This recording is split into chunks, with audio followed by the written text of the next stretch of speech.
بسم اللہ الرحمن الرحیم۔ ماہ رمضان میں امت مسلمہ کے لیے اللہ تعالیٰ کا خصوصی انعام ہے۔ یہ مہینہ نزول قرآن کا مہینہ ہے۔ اس ماہ مبارک میں پروردگار کی خاص رحمتوں اور برکتوں کا نزول، فراقی رزق، ایک دوسرے کی خیر خواہی اور جنت میں داخل ہونے کے لیے اور جہنم سے نجات حاصل کرنے کے لیے کی جانے والی کوششوں کا مہینہ ہے۔ آخری کتاب و شریعت کے نزول کے ساتھ ہی ان حضور صلی اللہ علیہ وآلہ وسلم کو نبوت کی بشارت دی گئی۔ امت مسلمہ پر نازل ہونے والے اس انعام و کرم کی خوشی اور شکرانے کے طور پر مسلمانوں پر ایک ماہ کے روزے رکھ کر اضافی عبادت کا تحفہ ملا، اور پروردگار نے ارشاد فرمایا، اے ایمان والو، تم پر اسی طرح روزے فرض کیے گئے ہیں جیسے تم سے پہلے لوگوں پر فرض کیے گئے تھے، تاکہ تم پرہیزگار بن جاؤ۔ اس آیت کریمہ سے وضاحت ہو رہی ہے کہ مسلمانوں سے پہلے بھی دیگر امتوں پر روزے فرض قرار دیے گئے تھے تاکہ وہ تقویٰ کے اعلیٰ درجات پر فائز ہو سکے۔ رمضان المبارک کی اہمیت رسالت الآب صلی اللہ علیہ وآلہ وسلم کی اس حدیث مبارکہ سے بہت واضح ہو رہی کہ جس میں آپ صلی اللہ علیہ وآلہ وسلم نے فرمایا کہ اگر معلوم ہو جائے کہ رمضان کی کیا اہمیت ہے تو امت تمنا کرے سارا سال ہی روزے ہوں۔ رمضان المبارک کا یہ مقدس مہینہ ساری دنیا کے مسلمانوں کے لیے ذکر و فکر، تسبیح و تحلیل، کثیر و تلاوت اور نوافل اور صدقہ و خیرات کا باعث بنتا ہے۔ اس مہینے کو پا کر دنیا کا ہر مسلمان اپنے اپنے ایمان اور تقوی کے مطابق حصہ لے کر اپنے جسم و روح کے لیے تقویت کا سامان فراہم کرتا ہے۔ اسی طرح حضور اکرم صلی اللہ علیہ وآلہ وسلم کی یہ حدیث مبارکہ کہ روزہ گناہوں سے بچنے کے لیے ڈھال ہے، اس حدیث سے صاف واضح ہو رہا ہے کہ روزے دار صرف اپنے آپ کو کھانے پینے سے ہی نہیں روکتا، بلکہ روزے دار کو فحش گوئی، بیہودی اعمال، لڑائی جھگڑا اور گالی گلوچ سے پرہیز کرنے سے اجتناب کرنے کا بھی حکم دیتا ہے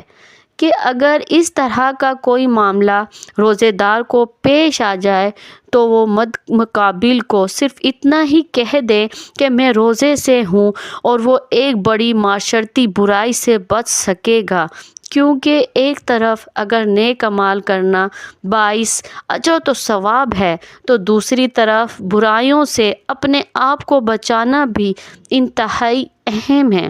جیسا کہ رسول اکرم صلی اللہ علیہ وآلہ وسلم کا فرمان مبارک ہے کہ آپ نے صحابہ کرام رضی اللہ عنہ سے دریافت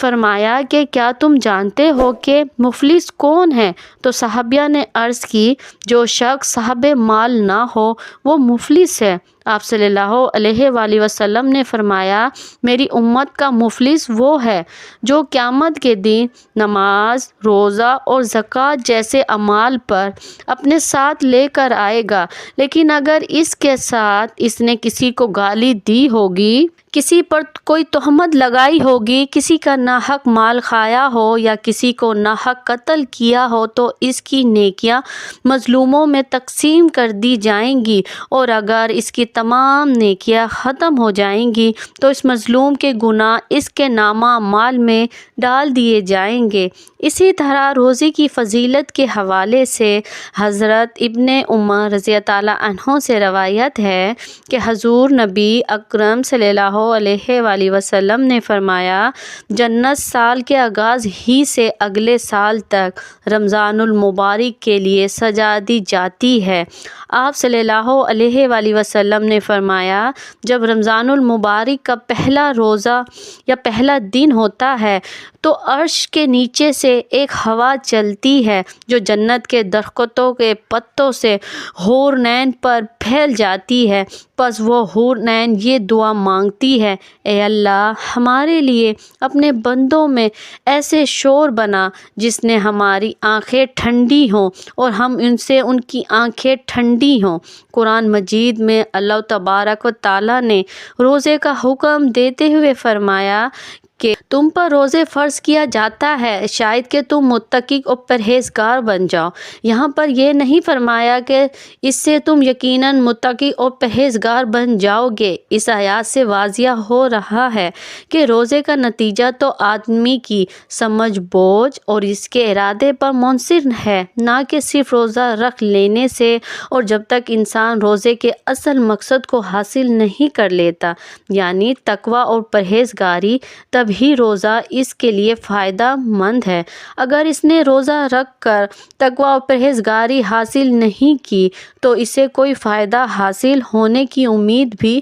نہیں رکھنی چاہیے۔ رسول اللہ صلی اللہ علیہ وآلہ وسلم نے اپنی امت کو آنے والے ہر قسم کے فتنوں کے بارے میں نہ صرف خبردار کیا بلکہ مستقبل میں رونما ہونے والے اہم واقعات کے بارے میں بھی آگاہ کیا، خاص کر ظہور امام مہدی اور خروج دجال سے متعلق واقعات کو تفصیلاً بیان کیا ہے، یہاں تک کہ حق اور باطل کے ان دونوں اماموں کی ظہور اور خروج سے ماقبل کے حالات کو قدر تفصیل سے بیان کیا اور کچھ نشانیاں خصوصی طور سے بیان کی تاکہ کسی ان پڑھ جاہل مسلمان کو بھی حق و باطل کی پہچان میں کسی قسم کا شک و شبہ نہ رہے۔ اسی طرح حضرت امام مہدی کے ظہور سے متعلق بیان کی گئی حدیث کے بارے میں اسلاف کا یہ طریقہ چل رہا ہے کہ وہ اس کے متعلق نشانیوں کو ہمیشہ اپنے سامنے رکھتے تاکہ حضرت امام مہدی کے ظہور کے وقت حق و باطل کے درمیان ہونے والے معرکہ میں وہ حق کے ساتھ کھڑے ہوں اور باطل ان کو دھوکہ نہ دے سکے۔ حضرت امام مہدی کے ظہور سے قبل قریب ترین نشانیوں میں سے ایک نشانی رمضان المبارک میں ایک زوردار آواز سنائی دینا ہے، چاہے وہ چیخ کی صورت میں ہو یا دھماکے کی صورت میں ہو۔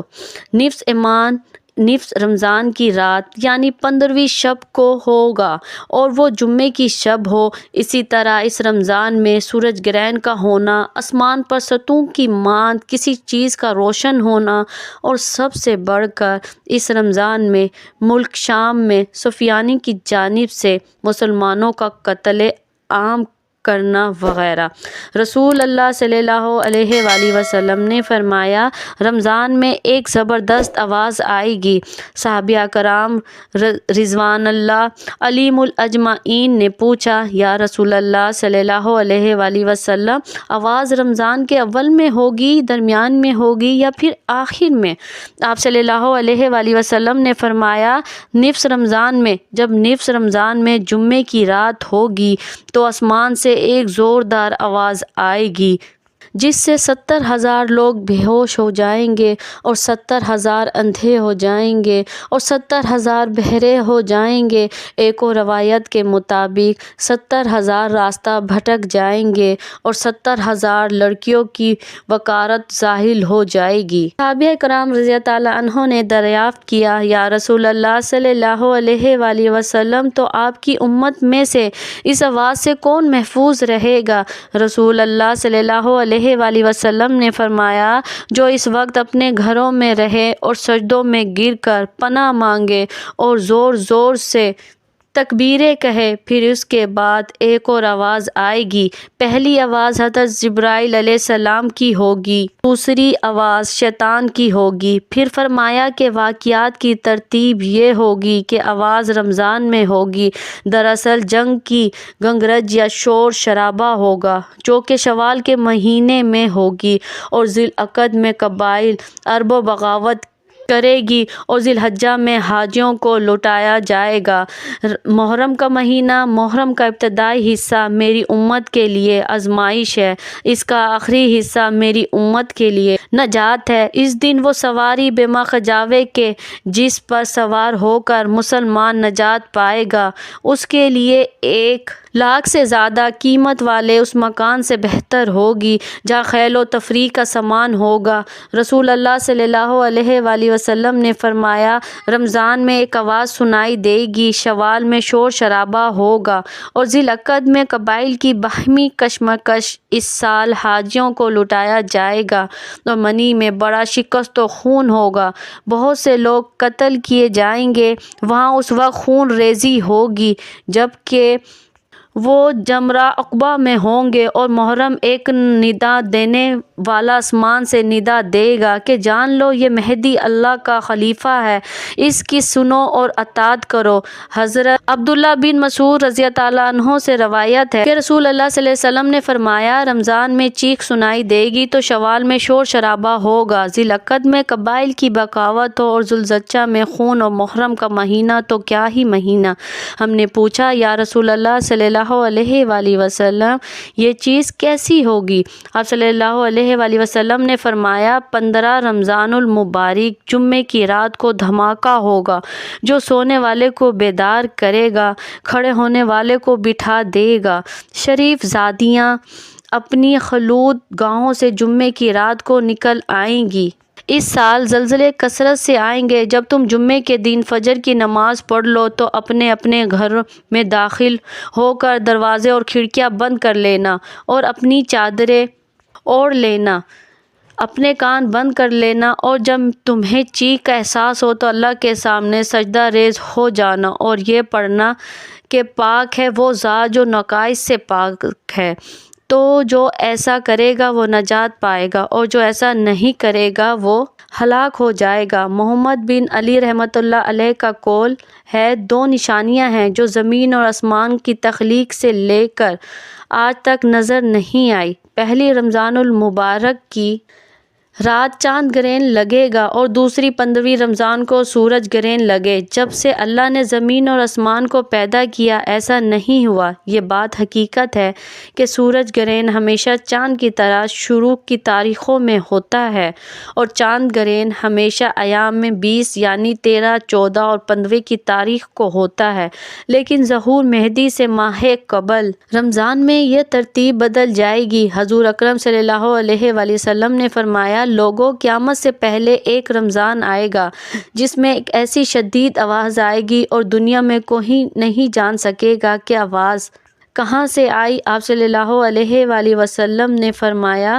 کہ اگر رمضان میں ایسی آواز سنائی دے جس کا کوئی کھوج نہیں لگایا جا سکا تو پھر 1 سال کا رزق اپنے گھروں میں سمیٹ کر رکھ لینا کہاں کی عقل مندی ہے۔ حضرت جابر رضی اللہ عنہ فرماتے ہیں کہ میں نے رسول اللہ صلی اللہ علیہ وآلہ وسلم کو یہ فرماتے ہوئے سنا کہ میری امت میں ایک جماعت یوم قیامت تک سر بلندی کے ساتھ حق کے لیے برسر پیکرار رہے گی۔ اس سے معلوم ہوتا ہے کہ مومنین کی ایک ایسی جماعت قیامت کے دن تک زندہ رہے گی،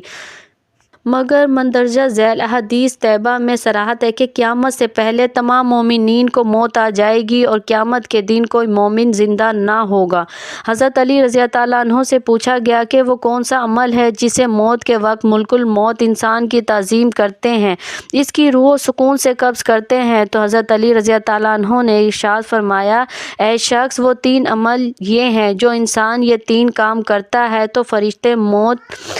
اس کی تعظیم کرتا ہے، یوں وہ اپنے مالک کی حقیقی سے جا ملتا ہے۔ جب حضور صلی اللہ علیہ وآلہ وسلم کی وفات کا وقت قریب آیا تو آپ صلی اللہ علیہ وآلہ وسلم نے فرمایا کہ میری امت کو موت کی تکلیف برداشت کرنی پڑے گی، تو فرشتے نے کہا جی ہاں کرنی پڑے گی۔ آپ صلی اللہ علیہ وآلہ وسلم کی آنکھ مبارک سے آنسو جاری ہو گئے تو اللہ تبارک تعالیٰ نے فرمایا اے محمد صلی اللہ علیہ وآلہ وسلم آپ کی امت اگر ہر نماز کے بعد آیت الکرسی پڑھے گی تو موت کے وقت اس کا 1 پاؤں دنیا میں ہوگا اور دوسرا جنت میں ہوگا۔ سبحان اللہ۔ حضرت سیدنا ابو امامہ رضی اللہ عنہ فرماتے ہیں کہ رسول اللہ صلی اللہ علیہ وآلہ وسلم نے فرمایا جو شخص ہر نماز فرض نماز کے بعد آیت الکرسی پڑھے تو اس کو جنت میں داخل ہونے سے موت کے سوا کوئی چیز نہیں روک سکتی۔ ام المومنین سیدنا عائشہ رضی اللہ عنہا فرماتی ہیں کہ میں نے نبی کریم صلی اللہ علیہ وآلہ وسلم کو دیکھا کہ جب آپ صلی اللہ علیہ وآلہ وسلم سکرات الموت میں مبتلا تھے تو آپ صلی اللہ علیہ وآلہ وسلم کے پاس پانی کا پیالہ رکھا تھا جس میں پانی تھا۔ آپ صلی اللہ علیہ وسلم پیالے میں اپنا ہاتھ ڈبوتے، اپنے چہرے مبارک پر پھیرتے اور یوں فرماتے، اے اللہ، موت کی سختی دور کرنے کے ساتھ میری مدد فرما۔ اللہ رب العزت ہمیں بھی موت کی سختی سے محفوظ فرمائے، آمین۔ ناظرین، کمنٹس باکس میں اللہ تعالیٰ کے 99 ناموں میں سے ایک نام ضرور ٹائپ کریں، آمین یا رب العالمین۔